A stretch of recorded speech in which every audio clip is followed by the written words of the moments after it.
The kick's power comes from the torque generated by the rotation of the hips. It's the same principle that cracks the whip. Turning the hips just a few degrees forces the foot to travel a much greater distance and creates a lot of speed as it does. The longer the leg and quicker the rotation, the faster the kick. And unlike karate, Muay Thai fighters are also taught to strike with the hard bone of the shin. A Muay Thai kick can generate roughly the same force as a baseball bat, enough to crack a rib. It works like a point of a knife. All the force is magnified by being concentrated in a small, hard area. Even if the elbow doesn't deliver a knockout, it will almost always leave a nasty cut, and often getting in close neutralizes the opponent's weapon advantage. Then, in the clinch, we bring the power of the knee to bear. Unlike the kick, which relies on rotation to create power, the knee gets its power from leverage. Pulling our opponent down as we drive the knee up can deliver up to 2.5 tons of force, enough to lift a car. It's not the arms, but the legs that drive this. Like a piston, the explosive power of the legs is capable of generating hundreds of pounds of force, all to a very vulnerable area, the soft underside of the opponent's jaw. Like the Hanuman move, the flying knee relies on the explosive power of the legs. But rather than spread the power of our blow over two fists, it concentrates it into the spear point of the knee and combines it with the force of gravity. It's the equivalent of hitting our opponent in the chest with a sledgehammer. Works on a concept called the couple. Basically, it's two levers linked at a single fulcrum, the elbow lock. And it doubles the foot-pounds of torque you can generate when compared to a single-arm lock. There's more than enough force to flip an opponent to the mat or dislocate his elbow. Using the twisting motion of the torso to drive the strike, the business end of the hardwood fighting stick can quickly accelerate to more than 25 miles per hour. On contact with the skull, the energy is enough to cause a depressed fracture. It's the same injury-producing force as being hit in the temple by a hammer. Mali relies on something called a flexion moment imparted to the neck to do damage. An average man's neck can withstand about a 140 foot-pound flexion moment. Beyond that, soft tissue and even vertebrae can be crushed. By bringing your weight down fast, this move could easily deliver twice that amount of force. And it wouldn't just end a fight. It could leave your opponent paralyzed or dead. The opponent's neck is exposed. But because of the close range, the hand doesn't generate a huge amount of force. It's enough to stun, but probably not enough to cause severe injury. But replace the hand with a weapon, a stick or a knife, as you would in combat, and this could become a kill shot. The kick's power comes from the snap of the knee. The snap is created when the quadricep, the largest muscle in the body, contracts and pulls the tendon connecting to the foot over the knee. Using the knee as a pulley, the strength of the quad is enough to accelerate your foot to speeds close to 30 miles per hour. Because the area of impact is focused on a small part of the foot, it magnifies the force of the blow, making it capable of dropping 1,000 pounds of force on your head.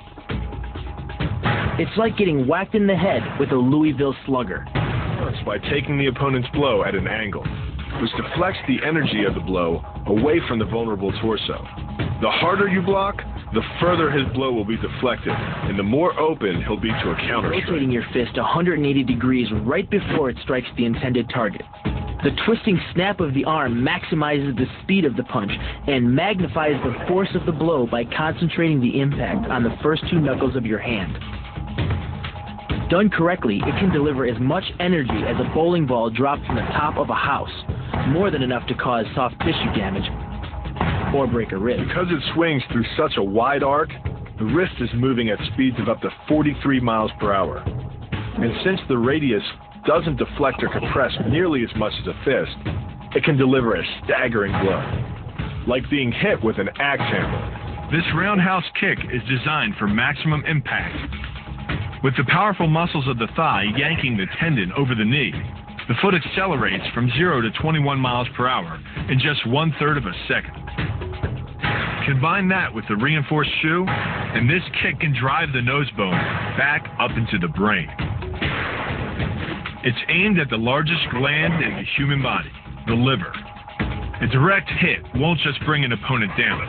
It can rupture the gland, causing severe internal bleeding. But the liver is well protected by the rib cage, so the kick must be accurate to within half an inch. In this move, the forward propulsion of the hips, combined with the piston motion of the lower leg, can send well over 700 pounds of force directly through the rigid bone of the heel. This impact won't just knock an opponent down. The force is enough to permanently damage his kneecap, leading with the near arm. The first jab travels the shortest distance to the opponent, so what it lacks in force, it makes up for in speed.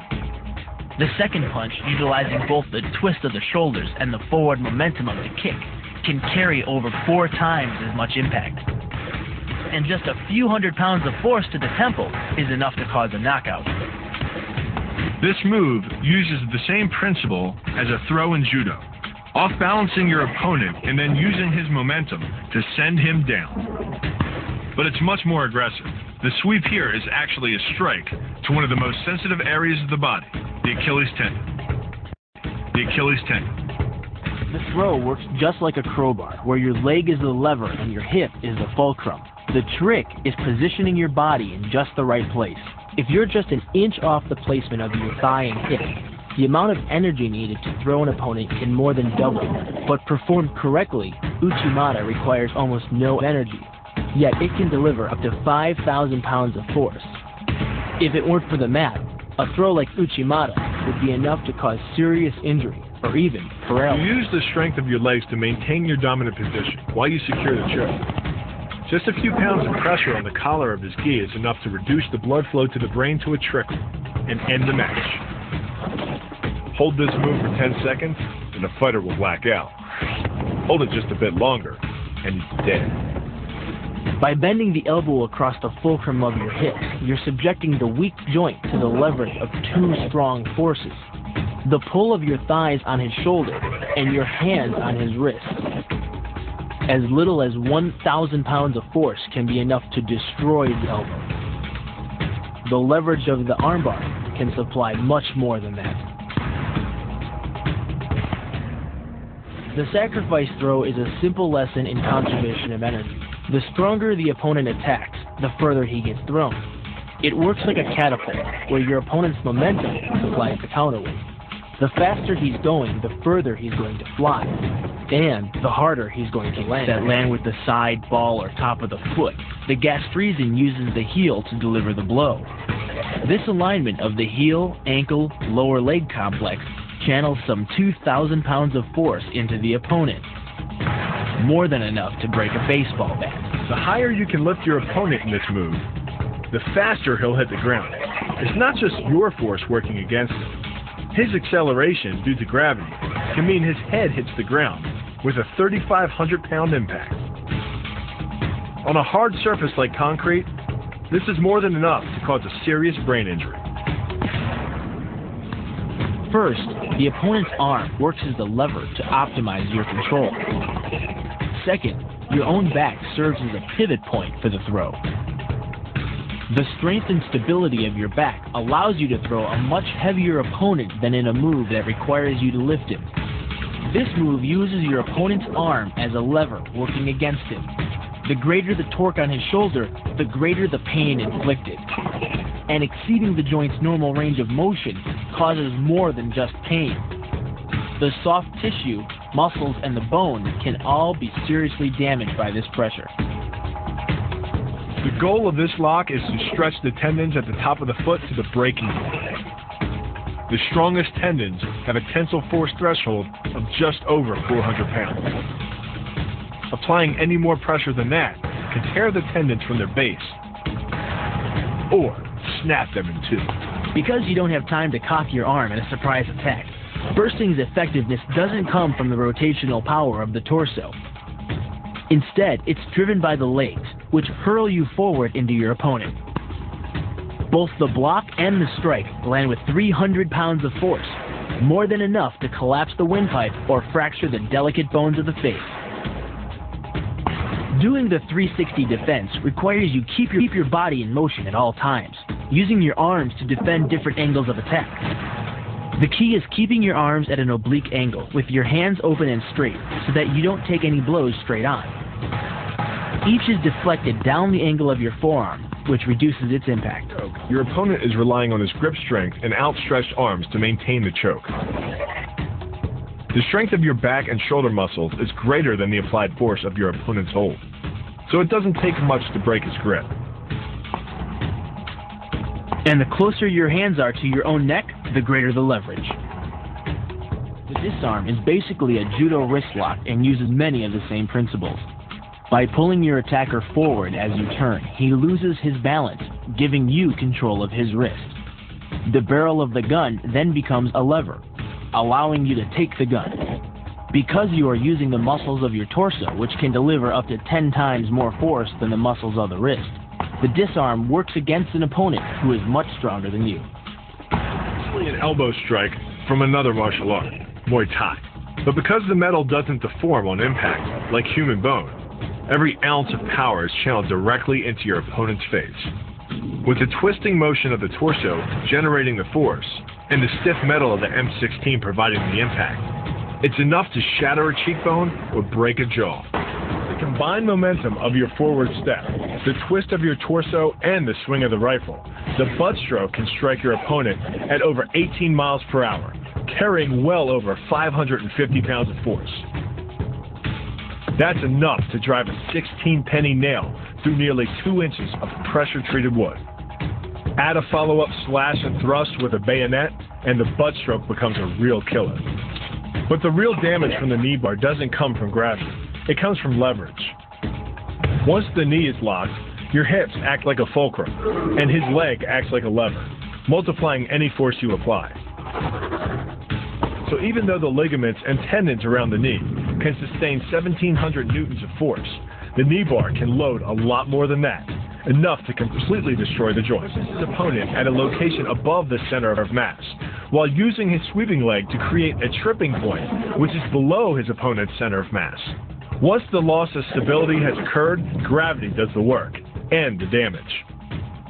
On the ground and on his back, your opponent is now vulnerable to any number of finishing strikes. Much like a nutcracker, your forearm and biceps apply pressure to your opponent's carotid arteries. Located on either side of the trachea, these two arteries are the only way to get blood to the brain. It can take less pressure than squeezing an orange to stop the flow of blood to the arteries. And with no blood flow, the brain shuts down almost instantly. Fight over. Control of your opponent's leg, you turn his hip into a pivot point. And there are two forces being imparted about the pivot point, one by the arm above and one by the sweep below.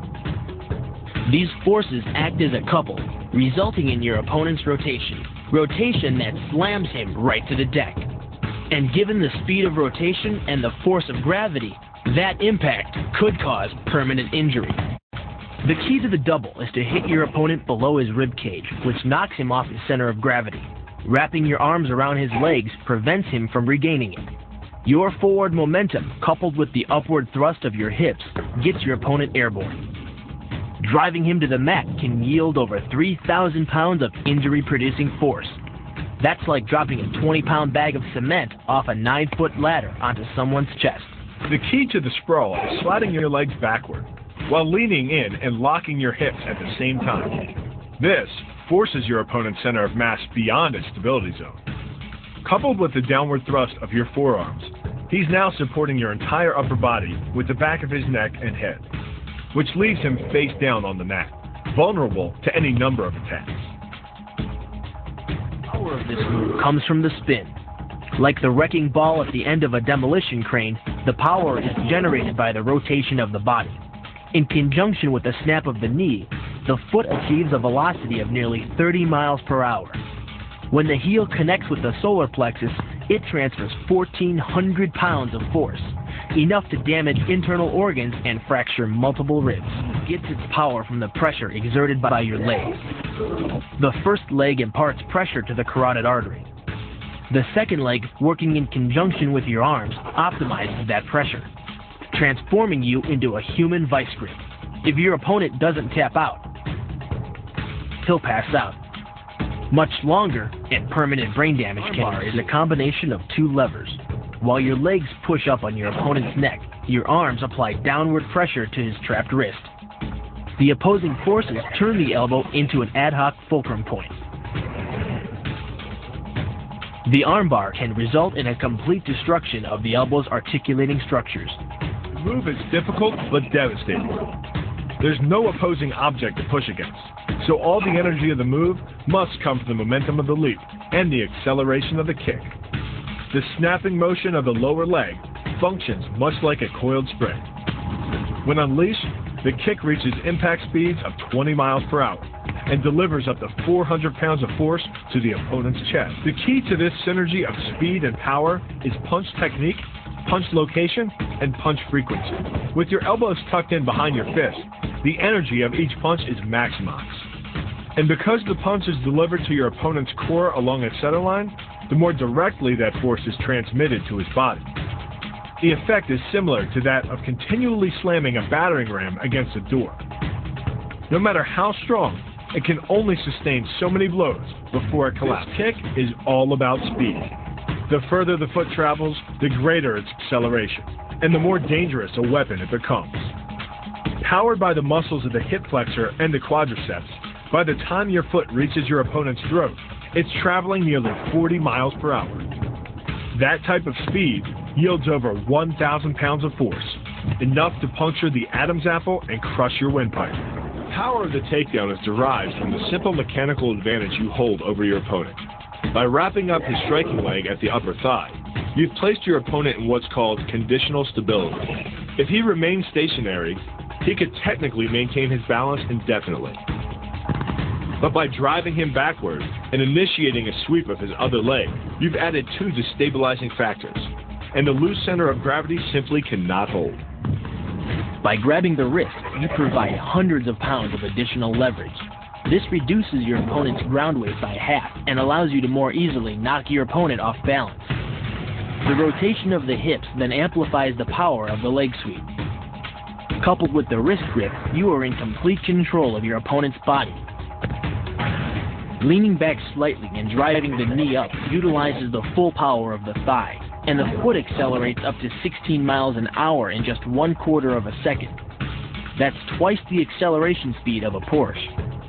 Coupled with the rotation of the hips, the kick can impart 450 pounds of force upon impact with the ribs. When executed perfectly, it's a motion similar to cracking a 2x4 with a sledgehammer. The calf crush works because of the ankle lock. Working in conjunction with your leg, it serves as a sort of high-torque pinch point, imparting hundreds of pounds of force on the tibia and fibula. The tibia and fibula are some of the strongest bones in the human body, but creating this pinch point allows you to deliver enough force to easily break them, which leaves your opponent with two choices: tap out and admit defeat, or risk permanently losing the use of your leg. The key to the scissors takedown can be found in the move's name. Throwing your legs around either side of your opponent, one high on the torso, the other just in the crease of the knee, provides you with a lever on either side of his body. It's literally like a piece of paper between two blades of a scissor, only instead of slicing through paper, you're using a combination of potential and kinetic energy to cut through your opponent's center of gravity. The downward force exerted on his gi pulls your opponent across his tipping point.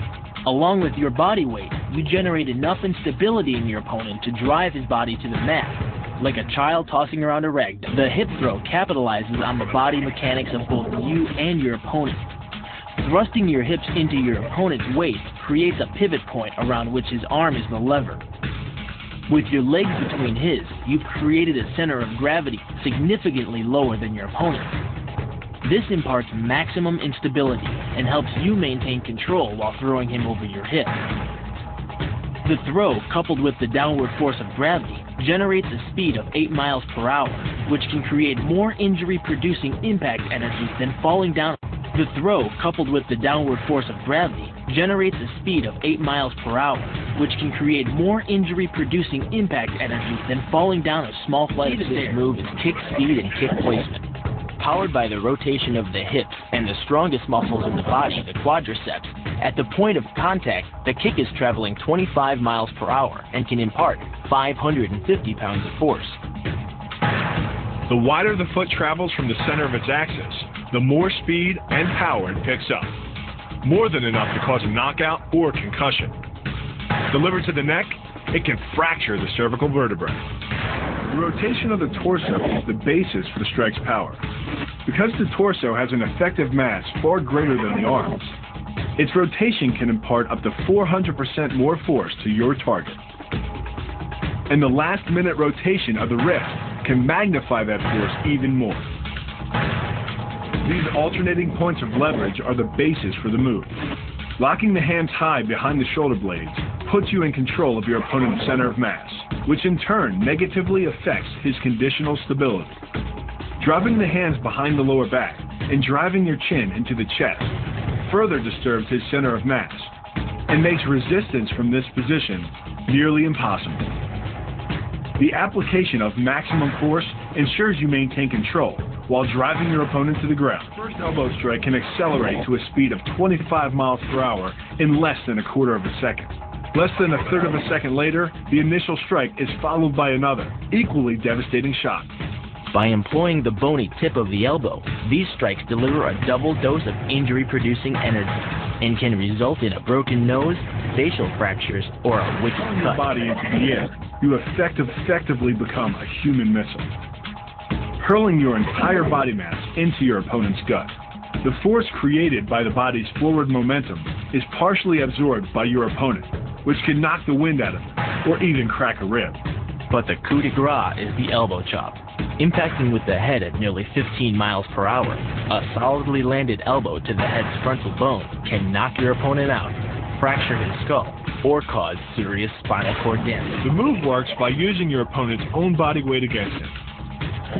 The first strike can land at speeds greater than 20 miles per hour and can stun your opponent with the same injury-producing energy as dropping a bowling ball from over 11 feet onto his torso.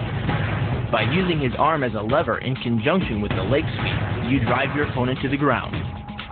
Once he is on the ground, you follow up with a devastating strike to his face. The secret to the move is wrist control. By rotating your opponent's wrist to the maximum extent of its range of motion, the bones of the wrist lock against the bones of the forearm and make it impossible to bring the strong muscles of the upper arm to bear. Then, you can pull your opponent off balance and into a potent knee strike. The combined force of the knee strike and your opponent's forward momentum can be as much as 2,000 pounds, enough to dent sheet metal. The effectiveness of the Pola Kaimau lies not in raw power, but in speed. By relying on your triceps to snap the strikes forward over the elbow, 3 blows can hit in 0.7 of a second. The final impact of the strike to your opponent's face can deliver as much as 175 watts of power, more than enough power to stun him or crush the cartilage of his nose. You then add insult to injury, firing one last shot into one of the most sensitive regions of the body, the groin. Pulling off the move relies on 2 factors. The first is to combine the block and the strike into a single action. This reduces the time your opponent has to respond to just 0.1 of a second. But the real focus is to aim your strike at the throat. Because as little as 76 pounds of force can collapse the larynx, the strike doesn't need to deliver a lot of force to be deadly. One blow like this, and the fight is over. The hyperextension of the elbow, created by pulling back on the locked arm, virtually ensures that he will be taken down. The knee strike to the wrist dislodges the knife and further loads the elbow and shoulder. The technique can easily result in damage to the elbow joint, the tendons of the rotator cuff, or even a broken arm. The key to this move is turning your opponent's lower arm into a lever. By grabbing his arm during the initial attack, you set up the lever such that direct loading to his elbow joint is achieved. Once the elbow is locked and loaded, you can pull a much heavier opponent off balance by simply lowering your center of weight. With practice, the ninja can hit his intended target from distances as great as 45 feet. At impact, that's more powerful than a Major League Baseball. This move is more about timing and precision than power. Instead of hacking through the limb, the first strike imparts an injury just a few inches below the elbow. The sword's razor-sharp blade easily slices through the soft tissue of the attacker's arm. This opens up his defense and provides the ninja a clean opportunity to deliver the kill stroke, a powerful shot to the top of his head. The tornado kick is a study in controlled chaos. A quick spin confuses your opponent. Then one knee is thrust into the air, launching your entire body high enough to fire a powerful kick. The momentum generated by your body weight rotating freely, combined with a powerful hip thrust, creates a devastating blow of over 700 pounds of force upon impact. More than enough to permanently damage the hyaline cartilage that protects the larynx and spinal cord. What makes this combo so effective is the momentum behind it. Powered by the running start and the most powerful muscles in the body, the quadriceps, the initial kick lands at 15 miles per hour. The second kick creates 3 times the injury-producing energy as the first, delivering over 650 pounds of force. That's like taking a shot from a sledgehammer to the face. More than enough to score a knockout and rearrange some facial features. The axe kick draws its power differently than most kicks. Once your foot reaches the apex above your opponent's head, your body's momentum, combined with the ease of downward acceleration due to gravity, can reach speeds over 20 miles per hour. That's enough to generate more than 550 pounds of force at the point of impact, easily breaking the nose or shattering the clavicle.